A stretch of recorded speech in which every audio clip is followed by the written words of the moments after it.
ശ്രീ പരമാത്മനേ നമഃ. ശ്രീമദ് ഭഗവത്ഗീത 13-ാം അധ്യായം ക്ഷേത്രജ്ഞ വിഭാഗയോഗത്തിലെ 3-ാമത്തെ ശ്ലോകം. ഭഗവാൻ അർജുനനോട് തുടർന്ന് പറയുന്നു: ക്ഷേത്രജ്ഞം ചാഭിമാം വിദ്ധി സർവക്ഷേത്രേഷു ഭാരത ക്ഷേത്രജ്ഞയോജ്ഞാനം യത്തത് ജ്ഞാനം മദം മമ. ഭാരത, അല്ലയോ അർജുന, സർവക്ഷേത്രേഷു അപി, സർവക്ഷേത്രങ്ങളിലും, മാം ക്ഷേത്രജ്ഞം വിദ്ധി, ഞാനാണ് ക്ഷേത്രജ്ഞൻ എന്നറിഞ്ഞാലും, ക്ഷേത്രജ്ഞയോ, ക്ഷേത്രജ്ഞന്മാരെ കുറിച്ചുള്ള യത് ജ്ഞാനം തജ്ഞാനം, ജ്ഞാനം തന്നെയാണ് യഥാർത്ഥ ജ്ഞാനം, ആ ജ്ഞാനം തന്നെയാണ് യഥാർത്ഥ ജ്ഞാനം. ഇതി മമ മതം, എന്നാണ് എൻ്റെ അഭിപ്രായം. സർവക്ഷേത്രങ്ങളിലും ഞാനാണ് ക്ഷേത്രജ്ഞൻ എന്നറിഞ്ഞാലും ക്ഷേത്രജ്ഞന്മാരെ കുറിച്ചുള്ള ആ ജ്ഞാനം തന്നെയാണ് യഥാർത്ഥ ജ്ഞാനം എന്നാണ് എൻ്റെ അഭിപ്രായം. ക്ഷേത്രത്തെയും ക്ഷേത്രജ്ഞനെയും കുറിച്ച് പരാമർശിച്ച ശേഷം ഭഗവാൻ പിന്നെ പ്രഖ്യാപിക്കുന്നു: സർവക്ഷേത്രങ്ങളിലും കുടികൊള്ളുന്ന ക്ഷേത്രജ്ഞൻ ഞാൻ തന്നെയാണ്. സർവക്ഷേത്രങ്ങളിലുമുള്ളത് ഒരേ ക്ഷേത്രജ്ഞനാണെങ്കിൽ ജഗത്തിലെ നാനാത്വത്തിന് എന്താണ് വിശദീകരണം? അനാത്മവസ്തുക്കൾ പലതായി പ്രതീതമാവുന്നു എന്നേയുള്ളൂ. അവയുടെ സത്ത ഏകമായ പരമ്പൊരുൾ തന്നെയാണ്. അതിനെ തന്നിൽ നിന്ന് ഭിന്നമായ ഒന്നായല്ല, സ്വസ്വരൂപമായാണ് ഓരോ സാധകനും സാക്ഷാത്കരിക്കേണ്ടത്. സോഹം, അത് ഞാൻ തന്നെ എന്ന അനുഭൂതിയാണ് ആത്മസാക്ഷാത്കാരം. അതുകൊണ്ടാണ് ഭഗവാൻ പ്രഖ്യാപിക്കുന്നത്: സർവക്ഷേത്രങ്ങളിലും കുടികൊള്ളുന്ന ക്ഷേത്രജ്ഞൻ ഞാനാണ്. സർവാന്തരാത്മാവായ പരമ്പൊരുളുമായി തന്മയീഭാവത്തിൽ വർത്തിച്ചുകൊണ്ടാണ് ഭഗവാൻ ഈ ഗീതോപദേശം ചെയ്യുന്നത്. ഭഗവാൻ ഇപ്പോൾ യോഗാരൂഢാവസ്ഥയിലാണ്. പരമാത്മാവിനെ തന്നിൽ നിന്ന് ഭിന്നമായല്ല, താനായിട്ട് കാണുന്നു. സർവക്ഷേത്രങ്ങളിലും, അതായത് ജഡോപാധികളിലും കുടികൊള്ളുന്ന ഏകനായ ക്ഷേത്രജ്ഞനെ, അതായത് ആത്മാവിനെ ചൂണ്ടിക്കാട്ടിയ ശേഷം ഭഗവാൻ പറയുന്നു: ക്ഷേത്രത്തെയും ക്ഷേത്രജ്ഞനെയും സംബന്ധിച്ച ശരിയായ അറിവാണ് ജ്ഞാനം. ശരീരമനോബുദ്ധികളും അവയുടെ വിഷയങ്ങളുമെല്ലാം ജഡങ്ങളും നശ്വരങ്ങളുമാണ്. അവയെ അറിയുന്ന, പ്രകാശിപ്പിക്കുന്ന ആത്മാവാകട്ടെ നാശരഹിതമായ ശുദ്ധ ചൈതന്യവുമാണ്. ഈ രണ്ടിൻ്റെയും, അതായത് ക്ഷേത്രത്തിൻ്റെയും ക്ഷേത്രജ്ഞൻ്റെയും സ്വഭാവവും സ്വരൂപവും ശരിയായി വേർതിരിച്ചറിയൽ തന്നെയാണ് ജ്ഞാനം. ഈ ജ്ഞാനമാണ് മായാമോഹങ്ങളിൽ നിന്ന് ജീവനെ വിമുക്തനാക്കുന്നത്. ജ്ഞാനമാർഗം അവലംബിക്കുവാൻ ആഗ്രഹിക്കുന്നവർക്ക് ക്ഷേത്രത്തെയും ക്ഷേത്രജ്ഞനെയും കുറിച്ച് അറിവുണ്ടായിരിക്കണം. ദൃശ്യപ്രപഞ്ചത്തെയും ദ്രഷ്ടാവിനെയും കുറിച്ചുള്ള അറിവ്, ശരിയായ അറിവ് ഉണ്ടായിരിക്കണം. 4-ാമത്തെ ശ്ലോകം. തത് ക്ഷേത്രം യച്ഛ യാദൃച്ഛ യദ്വികാരി യദശ്ചയത് സച യോ യത് പ്രഭാവശ്ച തത് സമാസേന മേ ശൃണു. തത് ക്ഷേത്രം തച്ഛ, ആ ക്ഷേത്രം എന്താണ്? യാദൃച്ഛ, എങ്ങനെയുള്ളതാണ്? യദ്വികാരി, എന്തെല്ലാം വികാരങ്ങളുള്ളതാണ്? യതഃ ച യത്, ഏതിൽ നിന്ന് എങ്ങനെ സംഭവിച്ചതാണ്? ച, മാത്രമല്ല, സഹ യഹ, ആ ക്ഷേത്രജ്ഞൻ ആര്? യത് പ്രഭാവഃ ച, എന്തൊക്കെ പ്രഭാവങ്ങൾ ഉള്ളവനാണ്?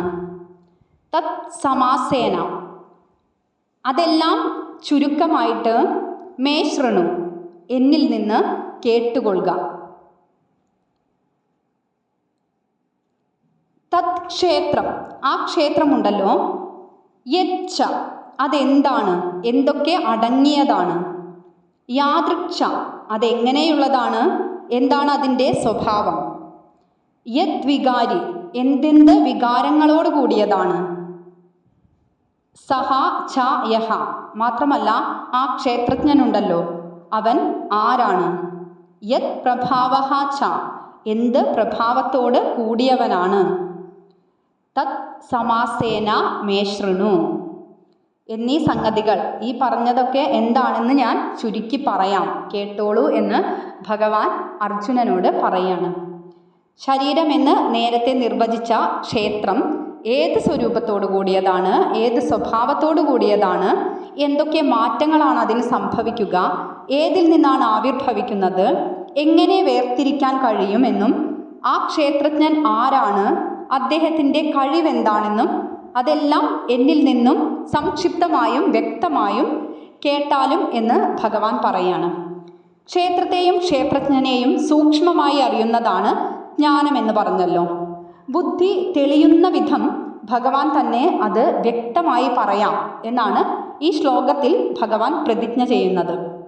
താൻ നൽകാൻ പോകുന്ന വിവരണത്തിൽ ക്ഷേത്രജ്ഞന്മാരെക്കുറിച്ചുള്ള ഏതെല്ലാം ചോദ്യങ്ങൾക്കുത്തരം അടങ്ങിയിട്ടുണ്ടെന്നും ഭഗവാൻ സൂചിപ്പിക്കുന്നു. അത് പ്രത്യേകം നോക്കി അറിയേണ്ടതാണെന്ന് ഭാവം. ജ്ഞാനത്തിൽ താല്പര്യം വളർത്താനായി ഭഗവാൻ പ്രകൃതത്തെ പ്രകീർത്തിക്കുകയാണ്. ഇനി 5-ാമത്തെ ശ്ലോകം. ഋഷിഭിർ ബഹുധാ ഗീതം ഛന്ദോഭിർ വിവിധൈഹി പൃഥക് ബ്രഹ്മസൂത്രപദൈശ്ചൈവ ഹേതുമദ്ഭിർ വിനിശ്ചിതൈഹി.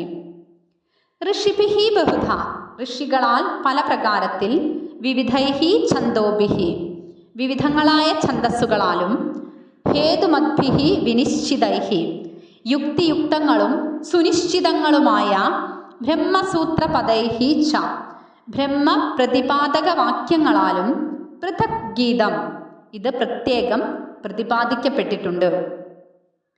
സത്യം കണ്ട ഋഷിമാരാൽ ഗായത്രി തുടങ്ങിയ പലതരം ഛന്ദസ്സുകളിൽ രചിക്കപ്പെട്ടിട്ടുള്ള വേദമന്ത്രങ്ങൾ കൊണ്ടും യുക്തിവിചാരത്തോടുകൂടി സംശയരഹിതമായി വസ്തുസ്ഥിതി വെളിപ്പെടുത്തി തരുന്ന ബ്രഹ്മസൂത്ര പദങ്ങൾ കൊണ്ടും പല പ്രകാരത്തിൽ ക്ഷേത്രജ്ഞ രഹസ്യങ്ങൾ വേർതിരിച്ച് പ്രതിപാദിക്കപ്പെട്ടിട്ടുണ്ട്. തത്വദർശികളായ ഋഷികളുടെ അനുഭവജ്ഞാനത്തെയാണ് ഇവിടെ ഭഗവാൻ നിരൂപണം ചെയ്യാൻ പോകുന്നത്. ക്ഷേത്രജ്ഞ തത്വത്തെക്കുറിച്ച് ഋഷിമാർ പല പ്രകാരത്തിൽ ഗാനം ചെയ്തിട്ടുണ്ട്. വേദമന്ത്രങ്ങൾ നന്നായി വർണ്ണിച്ചിട്ടുമുണ്ട്. ഉപനിഷത്തുകൾ യുക്തിയുക്തം സമർത്ഥിച്ചിട്ടുണ്ട്. ഋഷിപ്രോക്തങ്ങളായ ഉപനിഷത്ത് വാക്യങ്ങളെ നാം അന്ധമായി വിശ്വസിക്കേണ്ടതുണ്ടോ എന്നുള്ള സംശയമുണ്ട് പലർക്കും. എല്ലാ ഉപനിഷത്തുകളും ഋഷിപ്രോക്തങ്ങളായിട്ടുള്ളതാണ്. ഋഷികളുടെ നേരെ നമുക്ക് ഭക്ത്യാദരവുകൾ ഇല്ല എന്നുണ്ടെങ്കിൽ അതിനെ നിർബന്ധമായും ആദരിക്കണമെന്ന് ആരും പറയുന്നില്ല. പക്ഷേ അവരുടെ പ്രഖ്യാപനങ്ങൾ നാം അംഗീകരിച്ചേ മതിയാകൂ. കാരണം അവ അവരുടെ കേവലം ബുദ്ധിപരമായ അഭിപ്രായങ്ങളോ ചോദ്യം ചെയ്യാതെ അനുവർത്തിക്കപ്പെടേണ്ടവയെന്നും ഗോപ്യമെന്നും കരുതപ്പെടുന്ന ദൈവിക അനുശാസനങ്ങളോ അല്ല. ഇത്തരമൊരു വിശ്വാസം മിക്കവാറും എല്ലാ മതഗ്രന്ഥങ്ങളെയും കളങ്കപ്പെടുത്തുന്നുണ്ട്. എന്നാൽ ഇവിടെ പ്രതിപാദിക്കാൻ പോകുന്ന ഉപനിഷത്ത് ജ്ഞാനം യുക്തിയുക്തമായി വിചാരം ചെയ്ത് സത്യമെന്ന് നിശ്ചയിക്കപ്പെട്ടതാണ്. യുക്തിവിചാരത്തിലൂടെ സമർത്ഥിക്കപ്പെട്ട ഒരു സിദ്ധാന്തത്തെ ബുദ്ധിക്ക് അംഗീകരിക്കാതിരിക്കാൻ പറ്റില്ല. സത്യം കണ്ട ഋഷിമാർ നിലനിൽപ്പിനെ ക്ഷേത്രമെന്നും ക്ഷേത്രജ്ഞനെന്നും രണ്ടായി വേർതിരിച്ച് പണ്ടേ തന്നെ വേണ്ട പോലെ വിവരിച്ചിട്ടുണ്ട്. വേദമന്ത്രങ്ങളാണ് ആദ്യമായി ഇക്കാര്യം നിർവഹിച്ചിട്ടുള്ളത്. വേദാന്ത ഭാഗങ്ങളായ ഉപനിഷത്തുകളാണ് ഇക്കാര്യത്തിൽ പ്രാമുഖ്യമർഹിക്കുന്നവ. ആ വേദഭാഗങ്ങൾ ഈ ഉപനിഷത്ത് വാക്യങ്ങൾ വേദത്തിൻ്റെ അവസാന ഭാഗത്ത് ആ വേദാന്ത ഭാഗമാണ് ഏറ്റവും പ്രധാനപ്പെട്ടത്. വിശ്വാമിത്രൻ, കണ്വൻ, വസിഷ്ഠൻ, യാജ്ഞവൽക്യൻ, ഉദ്ദാലകൻ തുടങ്ങിയ ഋഷിമാരാണ് വേദമന്ത്രങ്ങളുടെ പ്രണേതാക്കൾ. ഗായത്രി, മധു, അനുഷ്ടുപ്പ്, തൃഷ്ടുപ്പ് തുടങ്ങിയ ഛന്ദസ്സുകളിൽ രചിക്കപ്പെട്ടവയാണ് വേദമന്ത്രങ്ങൾ. അതുകൊണ്ട് മന്ത്രങ്ങളെ ഛന്ദസ്സുകൾ എന്ന് തന്നെ വിളിച്ചു പോരുന്നു. ഛന്ദഹ എന്നുള്ള ശബ്ദം വേദപര്യായമായും ഉപയോഗിക്കാറുണ്ട്. വിവിധങ്ങളായ വേദാന്ത ഭാഗങ്ങളെല്ലാം ക്രമപ്പെടുത്തി യുക്തിയുക്തമാം വണ്ണം അല്പപദങ്ങളായ സൂത്രവാക്യങ്ങൾ കൊണ്ട് തത്വനിർണയം ചെയ്തിട്ടുള്ള ഗ്രന്ഥമാണ് ബ്രഹ്മസൂത്രം. വ്യാസഭഗവാൻ രചിച്ചിട്ടുള്ള ബ്രഹ്മസൂത്രമാണ് ഇന്ന് പ്രസിദ്ധമായി അറിയപ്പെടുന്നത്. അഥാതോ ബ്രഹ്മജിജ്ഞാസ, ഇനി അതുകൊണ്ട് ബ്രഹ്മത്തെ തിരയാം. ജന്മാദ്യസ്യ യതഃ, ഈ ജഗത്തിൻ്റെ സൃഷ്ടി സ്ഥിതി പ്രളയങ്ങൾ ഏതിൽ സംഭവിക്കുന്നുവോ അതാണ് ബ്രഹ്മം എന്നിങ്ങനെ പോകുന്നവയാണ് ബ്രഹ്മസൂത്ര പദങ്ങൾ. ഉപനിഷത്തുകൾ, ബ്രഹ്മസൂത്രം, ഗീത എന്നീ മൂന്നും ചേർന്നതാണ് വേദാന്ത ശാസ്ത്രത്തിലെ പ്രസ്ഥാനത്രയം.